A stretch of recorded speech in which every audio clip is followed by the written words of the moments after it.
ఎలా ధైర్యం అసలు ఆ ఫస్ట్ సినిమా ఉంది కదా, ఆ సినిమాలో అవును. ఎవరూ లేకుండా దానికి అసలు ముందు అది అన్నీ వెళ్ళే ముందు అసలు ఫస్ట్ మీరు చెప్పండి, మీరు ఎలా వచ్చారు బ్రీఫ్గా, మీరు ఎందుకు సినిమాల్లోకి వచ్చారు, ఎవరు మీరు? ఎవరు నేనంటే సార్ మన నెల్లూరు. ఆహ్, సినిమాలంటే పిచ్చి ఫస్ట్ నుంచి. సో, చిరంజీవి గారి ఫ్యాన్ ఉన్నప్పుడు చిరంజీవి గారి సినిమాలు ఎక్కువ చూస్తా వచ్చేవాడిని. సో, 'ఘరానా మొగుడు' అనే సినిమా చూసిన తర్వాత డైరెక్టర్ అవ్వాలని కోరిక.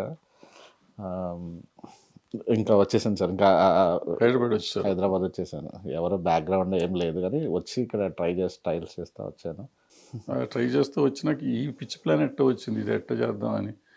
నాకు ఫస్ట్ ఆ ప్లాన్ ఎలా వచ్చిందో చెప్పండి, తర్వాత ఇంకా చాలా డౌట్లు ఉన్నాయి ఆ సినిమా మీద, మీ మీద, ఆ సినిమా మీద. సార్ ముందు ఆ ప్లాన్ ఎలా వచ్చింది మీకు? అసలు మీరు అంటుంటే వెరైటీగా ఉంది. నువ్వు అంటే యాజ్ డీస్గా తమ్మారెడ్డి అంటే భరత్ కొంచెం అంటే పబ్లిక్ వెళ్ళేటప్పుడు గౌరవం లేకపోతే మళ్ళీ లేదు తిడతారు. పబ్లిక్ మీరే తిట్టేవారు కదా అప్పట్లో, చిరంజీవి నువ్వు అన్నావు సార్ అని తిట్టావు, మీరే తిట్టారు కదా. ఎందుకు ఇప్పుడు రేపు మీరు మళ్ళీ తిట్టొచ్చు కదా. మేము చిరంజీవి తప్ప నువ్వు అనేవాడిని, నేను అంటే నువ్వు అన్నా ఇప్పుడు అనకూడదు సార్ అన్నావు కదా. ఇప్పుడు నిన్నంటే రేపొద్దున మళ్ళీ అంటాము, ఎందుకు వచ్చిన గొడవ? చిరంజీవి గారు తిడతారని మిమ్మల్ని మీ మీద కోపం ఉండేది కానీ తర్వాత పరిచయం అయిన తర్వాత మిమ్మల్ని అంతే అభిమానించడం స్టార్ట్ చేశాను సార్. ఐడియా అంటే సార్ ఇంకా వేరే ఆప్షన్ లేకుండా పోయింది సార్. మీకు తెలిసి ఉంటుంది అంటే తీస్తే ఖచ్చితంగా ఒక సినిమాకి థియేటర్ రప్పించేది హీరోలు దొరకట్లేదు. నలుగురు హీరోలకి కథ చెప్పాను. నా ఎక్స్పీరియన్స్ లేదు కాబట్టి నువ్వు తీస్తావా లేదు నమ్మకం లేదన్నారు. ఇంక ఎవరిని కథ చెప్పినా అసలు అపాయింట్మెంట్కి వెళ్తేనే దాదాపు సంవత్సరం నుంచి 1.5 సంవత్సరాలు 2 సంవత్సరాలు. ఆ టైంలో వాళ్ళకి వేరే హిట్ పడితే వేరే డైరెక్టర్ వస్తారు, ఫ్లాప్ పడితే కొత్త వాళ్ళతో చేయరు. ఇంకా అసలు ఎక్కడుందో ఆప్షన్. ఇంకా నేనే ఒక different kind of cringe film ఒకటి తీసుకుందామని ఒక ఐడియా వచ్చి, అప్పట్లో యార్కు యారు అని ఒక ఫిల్మ్ ఉంది సార్. అది ఎక్కడో తమిళనాడులో ఒక థియేటర్లో రిలీజ్ అయితే దాని పైరసీ ప్రింట్ పెట్టి రిలీజ్ చేశారు. అది చాలా సీరియస్గా ఉంటుంది సినిమా, కానీ విపరీతంగా నవ్వుకుంటాం. దాంట్లో 30,000కి కారు డిజైన్ చేస్తాడు, ఇది మన స్కెచ్ పెన్నులతో గీసి మోడల్ చేసి. సో అక్కడి నుంచి ఐడియా వచ్చి హృదయకాలయం అనే ఒక సినిమా, ఒక ఫేక్ హీరో ఒకరిని తయారు చేసి తీద్దామని ఐడియా అక్కడి నుంచి పుట్టింది. ఐడియా వచ్చింది బట్టి ఆ సినిమా చూస్తారని నమ్మకం ఎట్లా వచ్చింది మీకు అట్లాంటి ఇది పెట్టి? అంటే నేను ఫస్ట్ తీద్దాం అనుకుంది 10 లక్షల లోపల సార్. నేనేమనుకున్నానంటే నాకు పెద్ద సీన్స్గా ఉండి ఒక 10 సీన్లు వైరల్ చేయగలిగితే, అప్పట్లో యూట్యూబ్ రెవెన్యూ ఇప్పుడు ఎంత వస్తుందో నాకు ఐడియా లేదు, చాలా మంచి రెవెన్యూ ఉండేది. సో నాకు ఆ యూట్యూబ్ నుంచి ఆ డబ్బులు వస్తాయి చాలు అన్న ఒక ఇది ఉంది. వైరల్ చేయగలిగితే 10 సీన్లు ఆ డబ్బులు రికవర్ అవుతుంది, అట్లీస్ట్ ఒక డైరెక్టర్ అనే ట్యాగ్ అన్నా వచ్చేస్తుంది ఎక్స్పీరియన్స్ అనుకున్నాను. కాదు, అసలు ముందు మీరు కథ ఆలోచించారా లేకపోతే ఈ వైరల్ చేయటాన్ని గురించి ఆలోచించారు? ఎందుకంటే దానికి మీరు కథ ఎంత ఆలోచించారో నాకు తర్వాత దేవుడి ఎరుగు, కానీ ముందు ఆ హీరో చరిత్ర ఒకటి సృష్టించారు, మీరు పేరు మార్చుకుని స్టీవెన్ శంకర్ అన్నారు. ఇవన్నీ ఆడియన్స్ ఇంట్రెస్ట్ కలిగించింది అనుకోండి. మాలాంటి వాళ్ళకి అసలు అప్పటికి ఈ సోషల్ మీడియా అనేది తెలియని రోజుల్లో మీరు సోషల్ మీడియా తెచ్చి, నాకు గుర్తు ఫస్ట్ మిమ్మల్నో లేకపోతే ఎవరినో నాకు పరిచయం చేసి శంకర్ పరిచయం చేశాడు. సార్ హృదయకాలయం అనే సినిమా వాళ్ళ తాలూకు సార్ అంటే, హృదయకాలయం ఏంటి అన్న, సోషల్ మీడియాలో చాలా హైప్ సార్, 5 లక్షలు అయిపోయింది ఇప్పటికి అది ఇక్కడ మన క్లబ్లో అంటే. అది నాకేంటో ఆశ్చర్యం, సోషల్ మీడియా ఏంటో యూట్యూబ్ ఏంటో 5 లక్షలు ఏంటో నాకు అసలు అప్పుడు తెలియదు. ఆ తర్వాత సినిమా వచ్చినాక మనకు పరిచయం అయ్యటం చూడటం అన్నీ జరిగింది.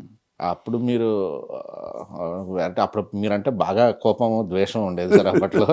కానీ హృదయకాలయం ఏంట చూపించి ఒకసారి సినిమా అంటే, అప్పుడు సురేష్ బాబు గారికి వేస్తా మీకు కూడా వేసాను. ఆ సినిమా ఆ రోజు చూసిన వాళ్ళలో మీకు ఒక్కరికే విపరీతంగా నచ్చింది, మిగతా అసలు ఎవరికి అర్థం కూడా కాలేదు ఆ సినిమా రిలీజ్ ముందు. బట్ గుర్తుంది సార్. ఆ తర్వాత మీరే పూనుకొని డిస్ట్రిబ్యూటర్లతో మాట్లాడి అందరితో సెట్ చేశారు. సినిమా బాగున్నప్పుడు చేసి బాగుంది కదా, ఇప్పుడు లేకపోతే నమ్మలేం కదా సినిమా. అసలు ఆలోచన అనేది చాలా కొత్త ఆలోచన. బట్ ఈ ఆలోచన ఈ కథ ఎంతసేపు ఆ కథ ఎన్ని రోజులు ఆలోచించారు, ఈ కథ ఎన్ని రోజులు ఆలోచించారు? నేను నిజంగా కథ మా డిస్కషన్ బోర్డులో పెట్టినప్పుడు కరెక్ట్గా యార్కి యారో కథ ఇలా ఉంది కదా, వాడు 30,000 కారు కొన్నాడు, మనం అన్నిటికంటే దీనికంటే ఇంకా వరస్ట్గా ఏముంటుంది అని ఆలోచించినప్పుడు హార్ట్ తయారు చేద్దాం అని చెప్పేసి అప్పటికప్పుడు జస్ట్ 15-20 నిమిషాల్లో కథ పోస్ట్గా పెట్టేశాను సార్ నేను యాక్చువల్లీ. హృదయకాలయం ఒక 2 హృదయ కావ్యం అని రాసి ఇంకోటి దాన్ని ఏమైనా చేయొచ్చు, వీడి హార్ట్ ఇస్తే అమ్మాయి కాలేయం ఇస్తుంది, ఇలా ఆలోచించి 15-20 నిమిషాలు రాశాను. డైలాగ్ వర్షన్ 1 full day నా దగ్గర. అప్పుడు చైతన్య చరణ్ ఇప్పుడు కొత్తటాల శివ గారి దగ్గర డైరెక్షన్ డిపార్ట్మెంట్. సో వాళ్ళతో వాళ్ళ ఇంట్లో కూర్చొని తను గురుచరణ్ వాళ్ళ హస్బెండ్ కూడా నాకు ఫ్రెండ్, జస్ట్ మార్నింగ్ నుంచి నైట్ లోపల కంప్లీట్ డైలాగ్ వర్షన్ రాసేసాను. మరి ఈ దొంగ కథ ఎన్ని రోజులు పెట్టింది అసలు? ఆ హీరో పలానా ఫారిన్ నుంచి వచ్చాడు అతను, అది అని మీ డైరెక్టర్ స్టీవెన్ ఈ దొంగ కథ అంతా ఎన్ని రోజులు రాశారు? ఈ కథ అంతా రాయలేదు సార్, ర్యాండమ్గా నేను ఫేస్బుక్లో సంపులాగా పోస్టులు వేసేవాడిని యాక్చువల్లీ. సంపులాగా ఒకటి, స్టీవెన్ శంకర్ లాగా ఒకటి వేసి, అంటే వీడు బాగా యారగెంట్ అన్నట్టుగా ఫస్ట్ ప్రమోట్ చేసాం. తర్వాత అది వర్కౌట్ అవ్వలేదు, జనాలు ఎంత యారగెంట్ అయితే అంత తిడుతున్నారు. సో చిన్నగా వేరే రకమైన స్ట్రాటజీతో వెళ్ళి సంపుని ఫైనల్లీ అది బాగా వర్కౌట్ అయింది సార్. బాగా వర్కౌట్, విపరీతంగా వర్కౌట్. మనం చూసాం కదా, మొత్తం సాఫ్ట్వేర్ బ్యాచ్ అంతా వచ్చి డ్యాన్సులు చేయటం. అప్పటికి డ్యాన్సులు చేయటం మానేశారు. ఇప్పుడు నేను మొగుడు గోళ్ళకి చూసా, డబ్బులు వేసి డ్యాన్స్ చేశారు స్టేజ్ ముందు. తర్వాత హృదయకాలానికి చూసాం, మధ్యలో ఒక 30 ఏళ్ళు గ్యాప్, అసలు డ్యాన్సులు చేయటం అనేది లేదు. సో ఆ హృదయకాలానికి సంపు కోసం సాఫ్ట్వేర్ వాళ్ళు, అంటే చదువుకున్న వాళ్ళు వచ్చి డ్యాన్సులు అంటే విచిత్రం. అది మల్టీప్లెక్స్లో అంటే టార్గెట్ ఆడియన్స్ వాళ్ళే సార్ యాక్చువల్లీ, సాఫ్ట్వేర్ ఎంప్లాయీసే టార్గెట్. విపరీతంగా వచ్చింది అసలు. ఆ తర్వాత సినిమాకి వచ్చేసరికి మళ్ళీ ప్యారడీ చేశారు కదా, కొబ్బరి మట్ట. దాన్ని తిట్టాను నేను, బూతులు మరి అంత బూత్ ఏంటి, బట్ అది విపరీతంగా పే చేసింది. ఈ 2 సినిమాలు చేసినాక, ఇప్పుడు హృదయకాలం అంటే అవుట్ అండ్ అవుట్ ప్యారడీ చేశారు, బట్ ఇది ఒక రకమైన బూత్ ప్యారడీ చేశారు. Next photo frame,